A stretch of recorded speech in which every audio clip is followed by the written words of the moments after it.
Ok, bah très bien. Sur cette vidéo, on va voir le mouvement du coup de la spine.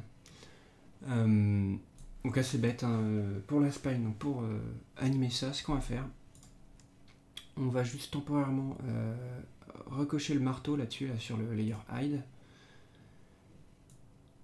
On va afficher à nouveau tout ce qu'il y a dedans. Donc on baisse l'opacité là. Et là, je vais sélectionner manuellement. Tac, ça, ça et ça. Voilà.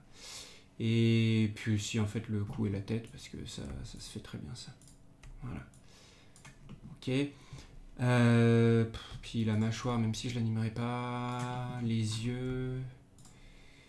Parce que sinon ça va être bizarre, je vais animer un perso qui n'aura pas d'œil, ça risque d'être assez moche. Je vais prendre ça aussi. Ouais. Ouais. Voilà, bon, donc du coup ça, je le décoche. Une fois que j'ai chopé, ploup. Je réactive ça, hop, et du coup ça me montre uniquement la partie haute du perso. Alors pour que ce soit plus pratique à voir, on va aussi choper les clavicules. Check. On va voir que c'est des parties vraiment très intéressantes et importantes ça. Alors comment ça va marcher? Check. Donc je reviens dans le layer de base. En gros, on va regarder dans quel sens va s'orienter le bassin. Donc là on se met en local pour bien voir ça. Voilà, on voit que le bassin là il est orienté un peu de traviole comme ça. Donc ça veut dire que globalement, voilà, notre spine elle devra faire ça, à peu près, hein, c'est vraiment j'exagère. Quand on fait ça, alors on peut le faire en local, mais ça va vraiment suivre la courbure initiale du perso, donc là il va se tordre le long de son propre corps. Si jamais je le mets en world, j'aurai quelque chose de plus vraiment directement par rapport au bassin quoi en fait. Et perso je préfère. Voilà. Donc le but du jeu, quand on va faire un mouvement de bassin qui va se tourner vers la gauche, il faut que au-dessus, progressivement, on a une torsion qui permet d'amener les clavicules, les épaules à se tourner vers la droite. Il faut que ce soit un mouvement opposé, quoi. Pourquoi? Parce qu'en fait, quand on va balancer la jambe de droite vers l'avant, ça va être le bras de droite qui va aller vers l'avant, la jambe qui va vers l'arrière, c'est l'autre bras, quoi, le bras de droit qui va aller vers l'arrière. On ne marche pas avec la jambe droite et le bras droit vers l'avant, sauf si on fait exprès. Mais même si on fait exprès, c'est pas hyper agréable. Du coup, là, voilà, là, le but c'est juste d'effectuer une torsion. Donc, je vais regarder un peu comment évolue mon bassin. Ok, donc il a l'air de partir à peu près droit. Donc là, à ce moment-là, on peut le mettre. Nickel. Ok. Voilà. Voilà. Et là, ça commence à revenir vers l'arrière. On peut très bien suivre aussi le mouvement des jambes. En fait, le débattement qu'il va y avoir sur les jambes va correspondre en fait au débattement qu'on va avoir en l'air. Là, quand il envoie la jambe vers l'avant, tac, là il est au max. Et après, il va se remettre d'aplomb. Voilà. C'est aussi simple que ça. La tête, pendant ce temps-là, qu'est-ce qu'elle va faire? La tête et le cou, hein. Bah eux, ils vont compenser ce mouvement-là. Le but, ça va être que la tête, elle regarde pas à gauche, puis à droite. Ça ressemble à rien, quoi. Si le perso, il fait ça, c'est pas ouf. Donc, ce qu'on va faire, on va se mettre en vue de face, pour être vraiment sûr que le perso regarde bien face à nous. Tac. Et on va se débrouiller pour que sa tête soit à peu près toujours droite. Tac. Voilà, pas hésiter à faire du clic molette là-dedans, ça permet d'être en rotate ball, donc c'est quasiment du screen space, c'est juste le screen space sur les deux autres axes que celui-là, quoi.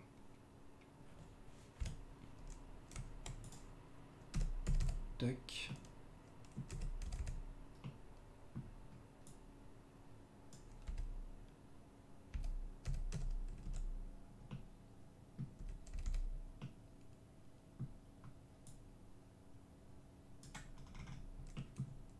Voilà. Hop. Ok. Alors là, un autre truc qu'on peut faire, qui peut apporter un petit peu plus de pêche à la marche, c'est d'essayer de se débrouiller pour que le corps il se twiste pour ramener hop, à peu près la tête du perso au centre. À peu près. Voilà. Si on veut être plus précis, on peut très bien utiliser ça. Et en tirant très très loin la souris, voilà, je peux lui tourner sans screen space. Tac. Ouais, à ce moment-là, on redresse un peu la tête. Parce qu'il n'y a pas lieu qu'elle soit tournée comme ça.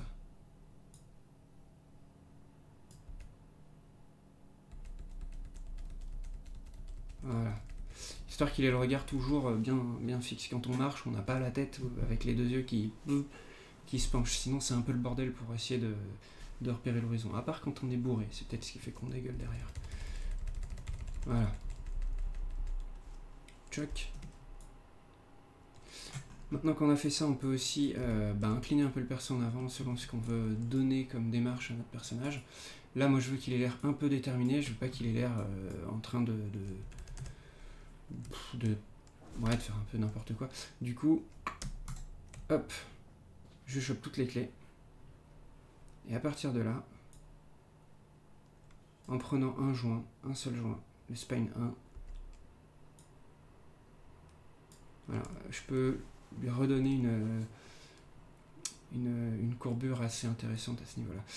Faut pas hésiter aussi du coup à bouger un peu les joints. On n'est pas obligé de faire que du rotate tout le temps. Ça c'est un truc hyper important à savoir. Voilà. Et en allant même plus loin,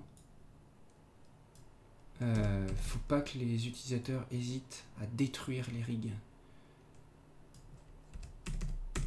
C'est pas parce qu'on a mis des joints à un endroit machin que on est obligé de les laisser là. Parfois les pauses peuvent être plus intéressantes si jamais je fais un petit translate de mon joint. Donc faut pas hésiter à le faire.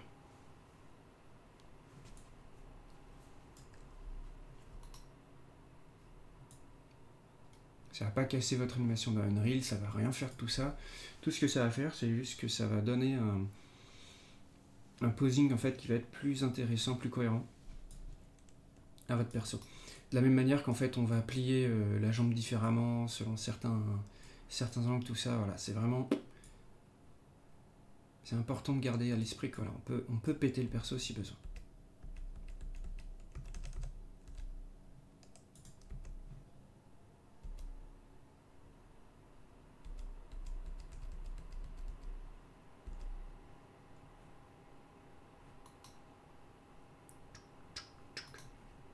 Voilà.